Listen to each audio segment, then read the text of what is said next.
풋볼 보헤미안입니다. 상대 에이스의 결장이라는 행운? 그런 거 기대할 수가 없게 됐습니다. 그런가 하면 중국 매체들은 4연패 조기 탈락을 걱정하고 있습니다. 한국의 상대 요르단과 이라크는 아무리 아파도 한국과 대결에 에이스를 쓰겠다는 입장을 분명히 했습니다. 홍명보 감독이 이끄는 한국 축구 국가대표팀이 2026 피파 북중미 월드컵 아시아 3차 예선 B그룹 2연전에서 가장 강력한 전력을 가진 상대와 일전을 벌입니다. 한국은 오는 10일 밤 11시 암만 국립경기장에서 요르단과 대결한 후 15일 저녁 8시 용인미르 스타디움에서 이라크와 대결합니다. 이 경기를 앞두고 요르단과 이라크는 심각한 전력 누수를 경험한 바 있습니다. 요르단은 2023 AFC 카타르 아시안컵 준우승 당시 결정적 공헌을 세웠던 공격 듀오 무사 알타마리와 야잔 알라이마트의 결장이 유력시되었습니다. 또한 이라크는 지난 9월 오만전에서 당한 가슴 부상 때문에 한 달 동안 경기를 치르지 못한 아이만 후세인이 한국전에 나서지 못할 것으로 알려졌습니다. 후세인은 지난 카타르 아시안컵에서 단 4경기만 뛰고도 6골을 넣으며 대회 최고의 공격수로 각광받았던 선수입니다. 당연히 이 선수들의 결장은 요르단과 이라크의 엄청난 전력 누수가 될 것으로 예상되었는데요. 하지만 결과적으로 그런 일은 없게 되었습니다. 적어도 문서상으로는 이 선수들은 한국전에 데뷔합니다.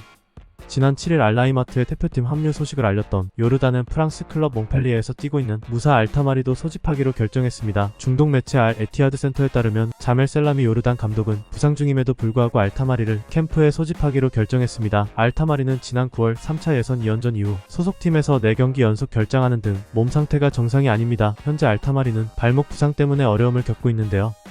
프랑스 몽펠리에 지역 매체인 알레즈 팔리에드는 이 상황을 두고 웃어야 할지 울어야 할지 모르겠다라는 표현으로 알타마리의 소속팀 몽펠리에의 분위기를 전했습니다. 프랑스에서는 셀라미 감독의 결정이 큰 논란을 야기하고 있다고 하는데요. 반대로 요르단은 그만큼 이번 한국전에 많은 걸 걸고 있다는 뜻이기도 합니다. 요르단은 현재 B그룹에서 골득실에서 한국을 제치고 조선두를 달리고 있어 이 분위기를 끝까지 이어가겠다는 계산을 하고 있습니다. 이런 가운데 이라크도 소속팀 반대 때문에 합류가 불가능할 것처럼 보였던 아이만 후세인을 기어이 불러들이는 데 성공했습니다. 아이만 후세인은 지난 9월 오만전에서 득점에 성공한 후 상대 선수와 강하게 충돌해 가슴에 큰 부상을 입은 바 있습니다. 이 때문에 쿠웨이트전에도 출전하지 못했었는데요. 후세인의 소속팀인 카타르의 알코르는 선수의 부상과 재활 상황을 이유로 후세인이 이번 10월 2연전을 위해 대표팀에 합류하는 것을 허락하지 않았다고 합니다. 클럽 측에서는 후세인이 현재 재활 중이며 월요일에 도하에서 마지막 검진을 받아야 한다는 입장을 전달했습니다. 하지만 알-라바 등 이라크 매체에 따르면 이라크 축구 국가대표팀의 모든 선수들이 현지 일자로 8일 저녁까지 팔레스타인전이 벌어질 바스라에 도착할 예정이며 후세인 역시 알코르와의 문제를 해결하고 화요일부터 대표팀 훈련에 합류할 것이라고 전망했습니다. 아드난 드르잘 이라크 축구협회 회장은 후세인은 카타르에서 정밀검진을 받았고 체력 훈련을 시작할 수 있다는 허가를 받았다. 감독의 판단에 따라 그의 출전 여부를 결정할 것이다. 후세인은 중요한 선수이며 현재 90분 풀타임 출전은 어려울 수 있지만 그의 상태는 긍정적이라고 말했습니다. 헤수스 카사스 이라크 감독은 갑작스러운 차출 거부에 상당히 화가 났었던 것으로 전해졌는데 일이 벌어진 후 곧바로 수습하는 걸 보니 이라크 축구협회의 행정력도 상당히 좋아진 것으로 보입니다.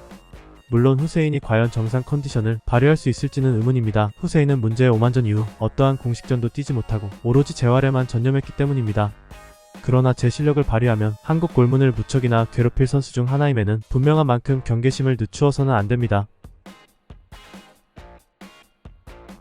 그런가 하면 C그룹이 중국 축구 국가대표팀의 분위기는 경기 시작 전부터 참담합니다. 지난 9월 2연전에서 일본의 0대7 대패 사우디아라비아의 1대2로 역전패를 당하며 C그룹 최하위로 떨어진 중국은 당시 부진 때문에 단단히 화가 난 팬들의 여론을 의식해 전세기가 아닌 일반 미남기편으로 호주를 상대하게 될 애들레이드로 이동한 상태입니다. 중국 매체들은 오는 10일 저녁 6시 10분 애들레이드 오벌 스타디움에서 벌어질 호주전을 앞두고 앞다투어 비관적인 전망을 쏟아내고 있습니다. 신화닷컴에는 가장 비관적인 전망 속에서 중국이 10월 기적을 만들 수 있을까라는 제호의 기사가 나타났는데요. 이 기사는 팬들의 기대를 완전히 벗어난 지난 2경기 결과는 팬들의 기대를 사상 최저로 끌어내렸다. 그나마 올해 초 아시안컵에서 당시 감독인 알렉산데르 양코비치 체제 하에서도 한 경기를 졌지만 그때는 3경기에서 단 한 골만 허용했다. 그러나 이번 3차 예선에서는 2경기에서 2연패를 기록했으며 9실점을 기록해 오만과 키르기스스탄과 함께 연패 늪에 빠졌다라고 중국의 현 상황을 한탄했습니다.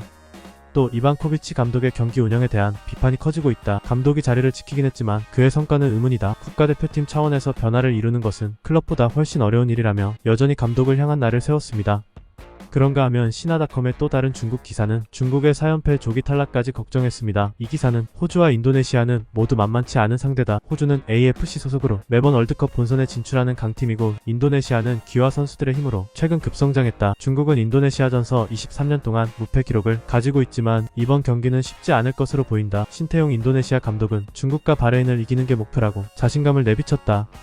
반면 이반코비치 감독이 팀을 성공적으로 이끌고 연패를 피할 수 있을지 여부는 아직 불확실하다. 호주전에서의 결과가 나쁠 경우 선수들이 정신적인 부담을 크게 느낄 가능성이 있으며 이는 인도네시아전에도 영향을 미칠 수 있다. 만약 중국이 이번 두 경기를 모두 패배한다면 3차 예선에서 조기 탈락하는 것은 더 이상 놀라운 일이 아닐 것이라고 걱정했습니다. 실제로 4연패를 당하고 월드컵 본선행을 꿈꾼다면 그것이야말로 말이 되지 않는 욕심이겠죠?